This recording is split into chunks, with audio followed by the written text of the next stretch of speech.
If you needed any proof the Preds and Jets hate each other, just look at last night's game as a pretty good example. And isn't it fitting that in a game that featured a fight, a couple of big hits, a couple of angry scrums, it's the Preds' little MMA enforcer dude that gets a big monkey off his back and helps the Preds win.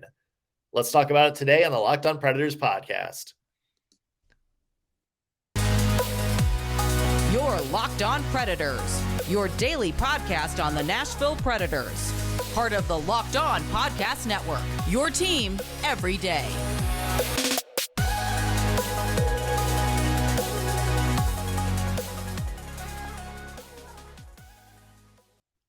I wish all of you could see the dance party that Anna and I just had to the intro music. Hi, everybody.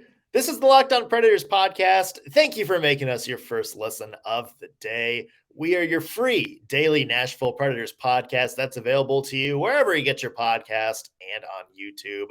I'm Nick Morgan. I'm a writer and editor at ontheforecheck.com, and I have a partner in crime. You do. I am Ann Kimmel. I'm a writer and editor at InsideThePreds.com. Also want to mention today's show is brought to you by FanDuel Sportsbook, which is now the official sportsbook of the Locked On Podcast Network. Make every moment more. Visit FanDuel.com/LockedOn today to get started. Yeah. What a game, Ann. What a game that, true to form of the Predators-Jets rivalry, featured just a little sampling of everything. Yeah, this was 60 minutes of, oh my gosh, and holy cow, and what the, it was intense. And we knew going in it was going to be a great game because you've got two of the top goaltenders in the league. You've got Nashville kind of trying to revive their effort and kind of bounce back from, a rough, inconsistent start to the season. And then you've got this powerhouse offense scoring left and right with Winnipeg. And it all just came together. It was a little bit like Mentos and Diet Coke last night on the ice. Yeah. It was a whole thing for 60 minutes. Yeah, I should have said that for your one word, Mentos and Diet Coke. Dang it. Yeah, it just seems like anytime the Preds and Jets play each other, there's just like a bingo card of nonsense that you can just go through and check all the boxes. We had a fight. Yep. We had some after the whistle shenanigans at the very end of the game. Pierre-Luc Dubois, you are a king of bleephousery, good sir. Yes. Dating all the way back to your Columbus Blue Jackets days.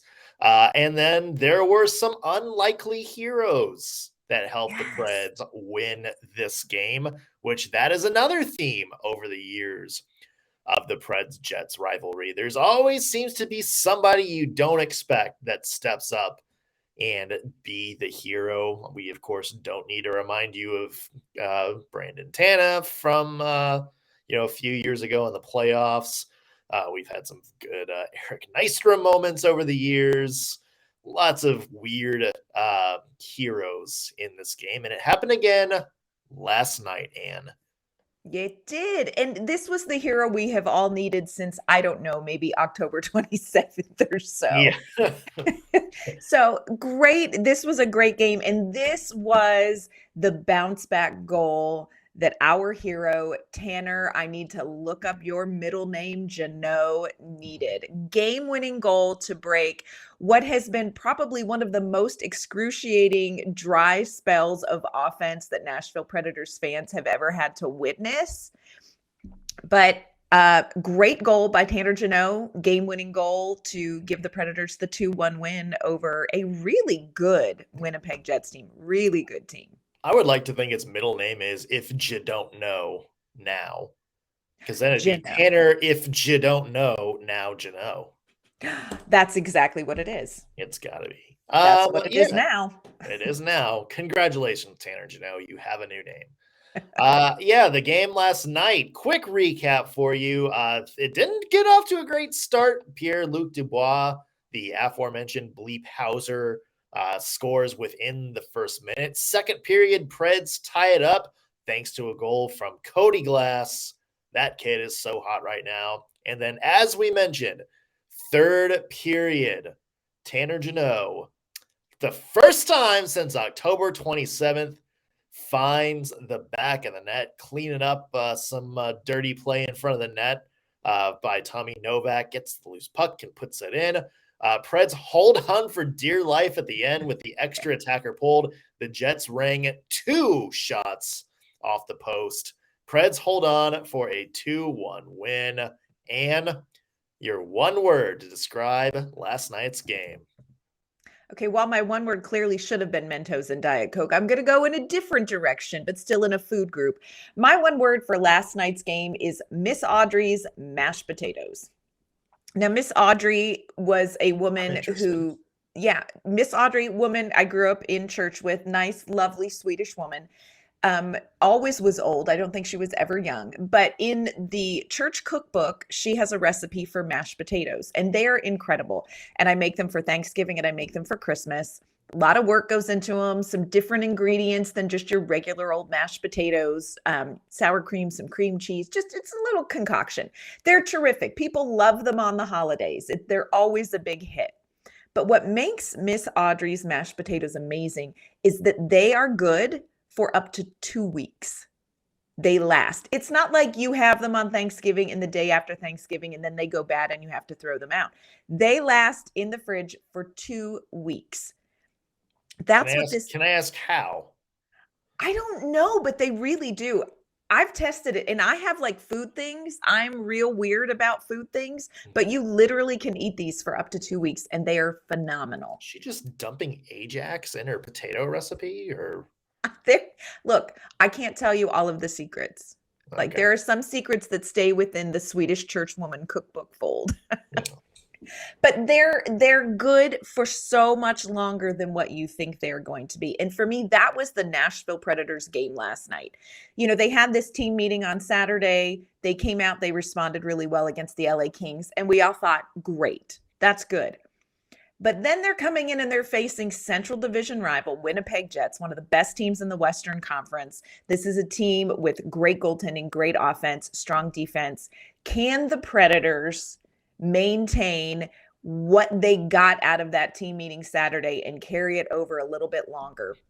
And they did. The game last night, despite that early goal, which is something we are going to have to talk about, but the Predators were able to keep whatever that good vibe was that they got out of that meeting Saturday morning and carried into the Kings game Saturday night. It lasted till Tuesday. And maybe, just maybe, it will last through Thursday when they play the New Jersey Devils. But this game reminded me of Miss Audrey's mashed potatoes because the performance by the Predators, who have struggled with inconsistency this whole season, was just as good last night as it was Saturday night. So for me, Miss Audrey's mashed potatoes. I feel like we should pause this podcast because I'm hungry now. I know, they're so good. I'm not going to lie to you. They're incredible. There might need to be a mashed potatoes break coming up here shortly. And for me, my one word is montage. And maybe just because I watched Rocky the other night while I was at the gym. But you know, like some of those like 70s or 80s like sports movies where it's like this one, like, you know, for instance, Rocky was super outmatched against Ivan Drago. There's no way he could beat Ivan Drago. And then what happens in the middle of the movie? I think South Park also made fun of this, right? It's the good old-fashioned training montage. Come on. Where it's like he has that like clarity, like in Rocky 3, that moment where he finally admits to Adrian that he's scared of Clubber Lang. And then after that, that unlocks something. And then comes the montage where you just see him really going at it training, working hard. And what happens during the montage? You see him getting stronger as that song goes on, as that montage, like, you know, for once he's like doing like, you know, kind of really struggling to do like the one-arm push-ups and stuff like that. And then like in the middle, he's a little bit better at them. And then the end, he's just doing like, you know, jumping left and right. He's beating Apollo Creed in the sand, like all the way to the end. It's like you see them in a little bit, and it feels like the Preds right now are on the middle of that montage. Yeah. Like in the middle where it's like let's pretend the come to Jesus meeting on Saturday was like that big moment before the montage. And now it's like we're kind of in the middle where it's like, look, they're not where they need to be. They're not at the end of the song yet. They're not doing like one-arm push-ups with ease, but they're better than they were when the song started. You Love see it. some improvement there. And I feel like that's where the Nashville Predators are right now. They're not what you need to be, but you've looked over their play over since that meeting, but especially maybe a little bit over, the course of the past month or so. And they're getting better. Like Yeah. they're starting to check some of the boxes they need to check to be a good playoff team again. They're getting there. They're not quite there yet, but with each and every game, man, it seems like a few more boxes are getting checked. I love that analogy. I agree with you. I can hear Eye of the Tiger in the back of my mind.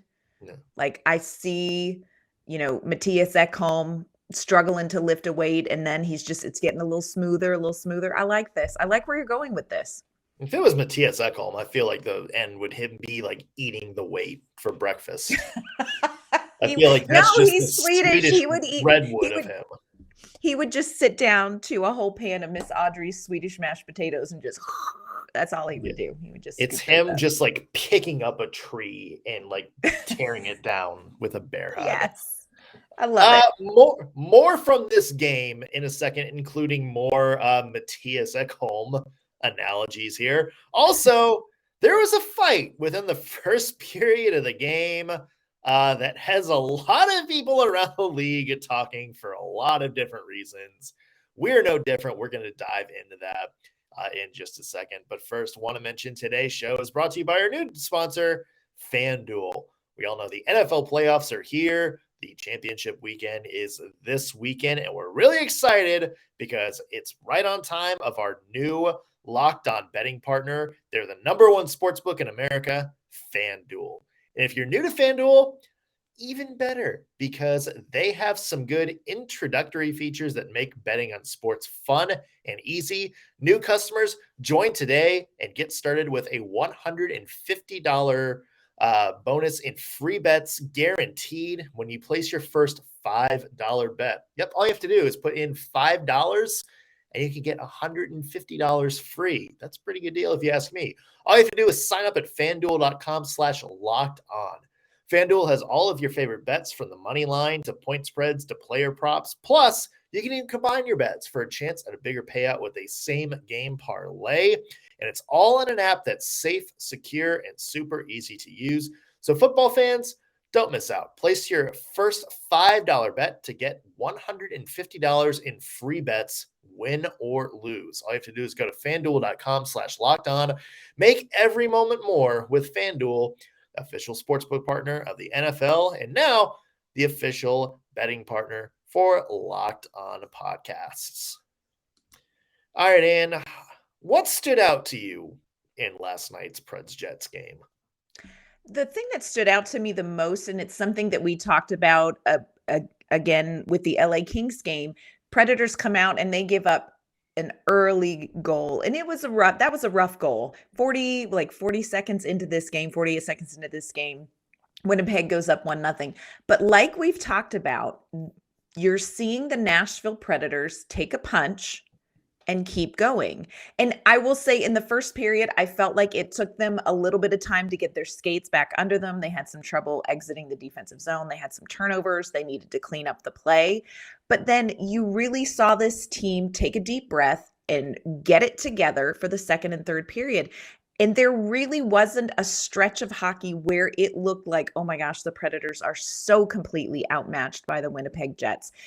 Each team had some extended zone time. Each team had some really good quality chances. Each team had incredible goaltending. But I was really excited again to see Nashville take a hit and keep going. And that's this resiliency component that I think has been missing from the Predators earlier in this season that's led to some inconsistency. So for me, that was kind of the first overall thing that I noticed about this game.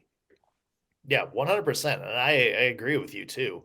We had talked many times before about the Predators maybe not knowing how to take that punch in the mouth, but They really outplayed the Jets for most of this game, Mhm. especially in that second period where they were Yes. just out buzzing and buzzing and putting everything they can, then finally broke through with that Cody Glass goal. I mean, we had talked about the second period kind of being like the Achilles heel for the Nashville Predators at points this season, and that was their strongest period last night. But even beyond that, I mean, they were buzzing the entire game. And as you said, there really weren't any long extended stretches Mhm. that you watched and it was like the Preds are getting manhandled here. I mean, the last 2 Right. minutes of the game was kind of an on the edge of your seat, but I mean, Yeah, it's a little rough. anytime you're playing down 5-on-6, that's going to happen Yeah. in terms Yeah. of skaters. But yeah, there really wasn't that lull that you thought and it was like, oh my god, like that's the Jets are going to score here. Like it's Yes. coming. Like it's coming. Here's the Nashville Predators again. It was over the course. I mean, like we mentioned, the Jets had their, stretches, maybe some, 1 minute little things here and there, Mhm. but it wasn't like in Preds games past where it's just like 5-10 minutes of, oh my God, what are you guys doing? It was Yes. very clean all the way around. Yeah. And this was a game where you could say that UC Saros won the game for the Nashville Predators, but it looked different than the other games in the past that we've said UC Saros won this game for the Predators Yeah. because in the past, Nashville did give up those chunks of time where Saros really had to bail them out. Now, he had a phenomenal game. Yeah. Don't get me wrong. But again, it didn't look like Nashville was outmatched for long stretches of time in this game, which was so reassuring to see because we've seen a lot of that this season. Well, you can say, maybe UC Saros bailed them out towards the end, but you can also Mhm. say Connor Hellebuyck was the reason that the Preds didn't blow the Jets out of the Yeah. water either, because Yes. he made some really good saves on the other end. Some surefire goals came off the board, for the Preds. And you look, the Preds dominated the shots on goal, 41-33. Yeah, so I mean, you can't really. I don't see too much other than maybe some bad turnovers here and there. Mhm. I Yeah. really don't see much that you can look at this game from a Predators perspective and be like, "Oh, this is like a stolen win. This is a win they didn't deserve, or this is a win they Agreed. escaped with." Agreed. Absolutely agreed. This was a win that they, as an entire team, played very well defensively. I want to give a shout out, and I joked with you after the game last night. I could do an entire segment on Ryan Patrick McDonough. Yes, This you do is know his middle name. I know his middle name.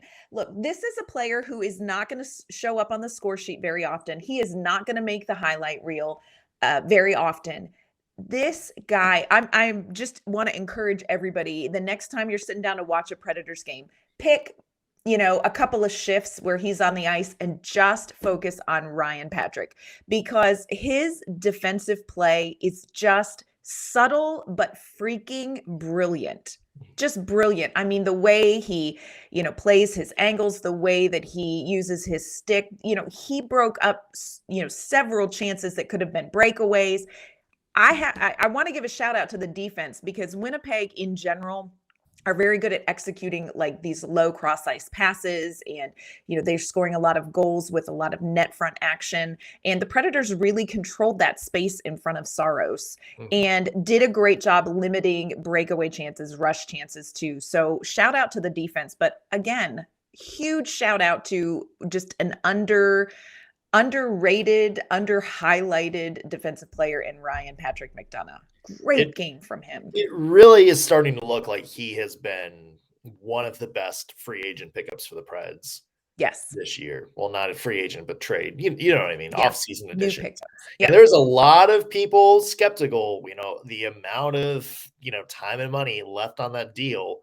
It was going to be a situation in which, hey, like the Preds fall apart. Like that's kind of one of the things that's going to be impossible to move.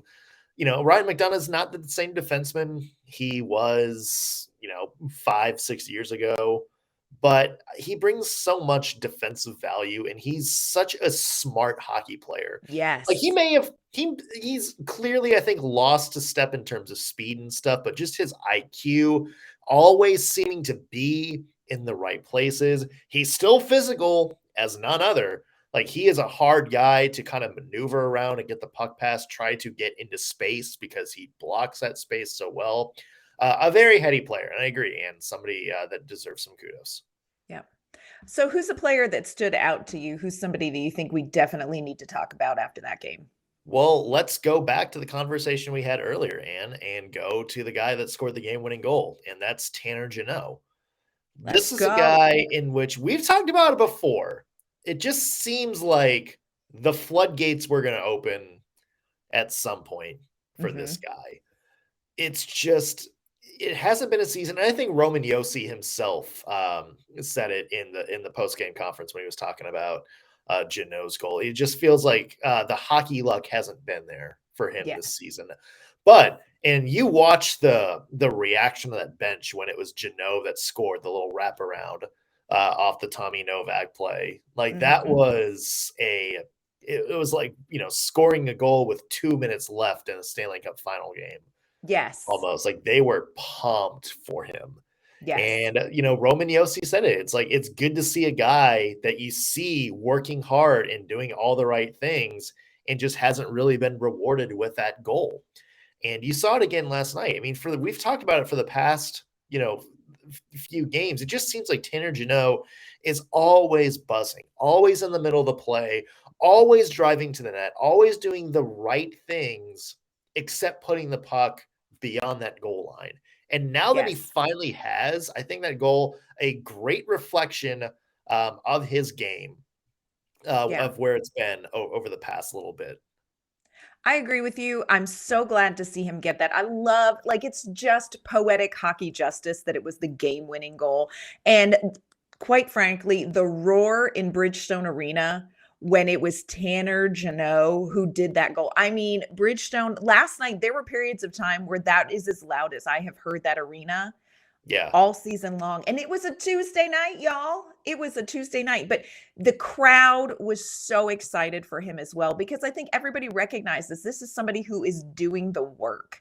And I also want to give a shout out to Yakov Trenin and Tommy Novak on that same shift. I mean, these are players that are constantly pursuing the puck. They do not give up on a play.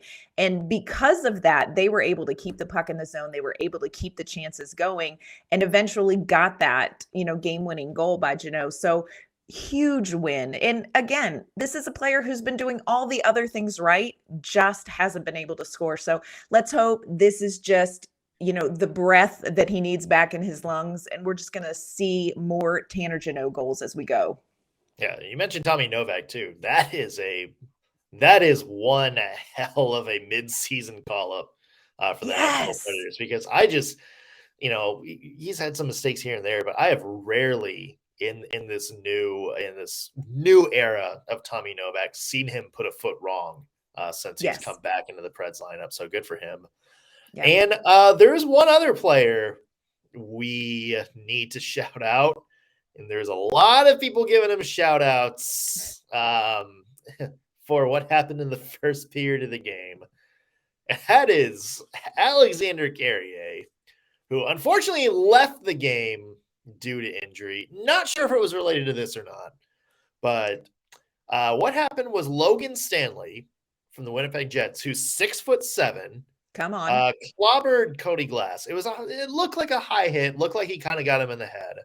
Alexandre Carrier, who is the opposite of 6'7", Yes. He is fun sized.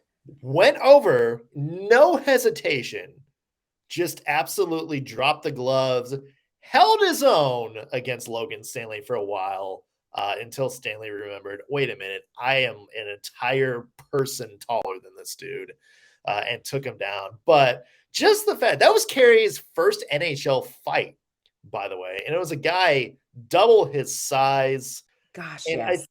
and I think it really does, Ann. Like you talk to some of these people post game, and Mhm. you just kind of felt like how much togetherness in this team there is that a dude like Carrier just doesn't matter, the size of the other guy, no hesitation, goes to bat for the teammate.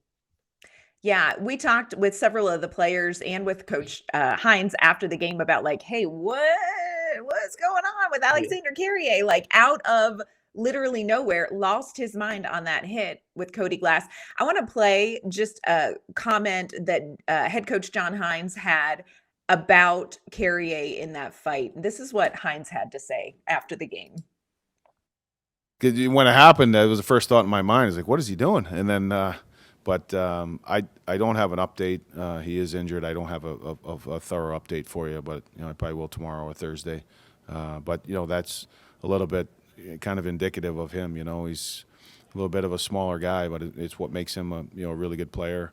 For us, is just the heart and the competitiveness that he has, and I think you have to commend him. I mean, it was a tough hit on Glasser and probably more of an instinctual competitive play from Carzy, and good on him for doing it.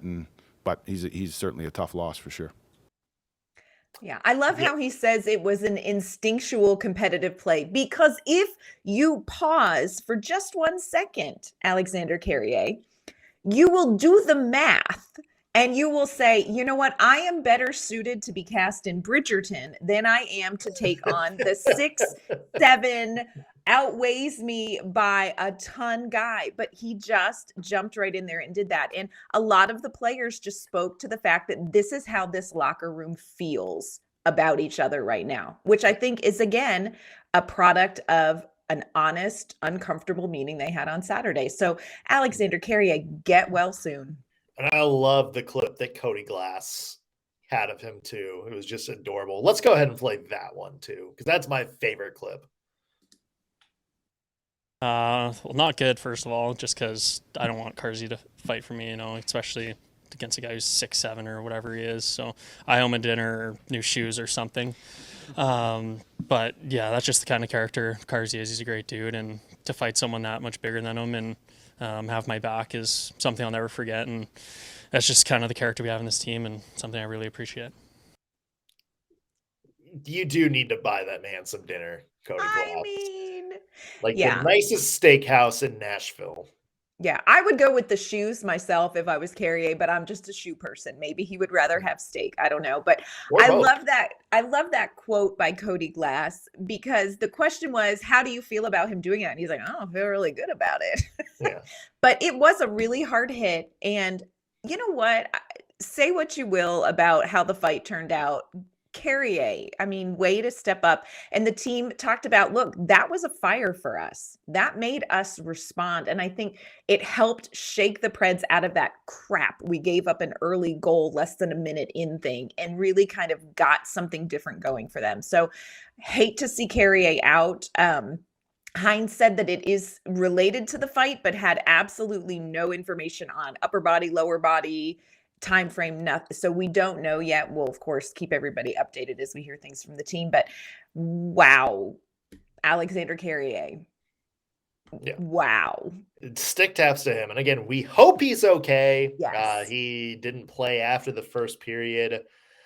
Again, not sure if that's related to the fight or something else, but we hope it's okay. And again, you know what, Ann? Like, I know people feel a certain way about fighting in the NHL.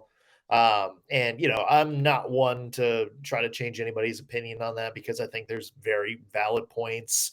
For me personally, I still like it. I still think it has a place in the game when it's something like this, where, you have a guy taking a run at your players and you want to send a message. It's just like, look, don't do that. Like, we will respond. We will not be pushed around. I think that's the message that sent last night too. And again, when it's somebody like Carrier that's willing to fight the gloves against a guy like Stanley, who's had a lot of fights, he's a big guy. Yes.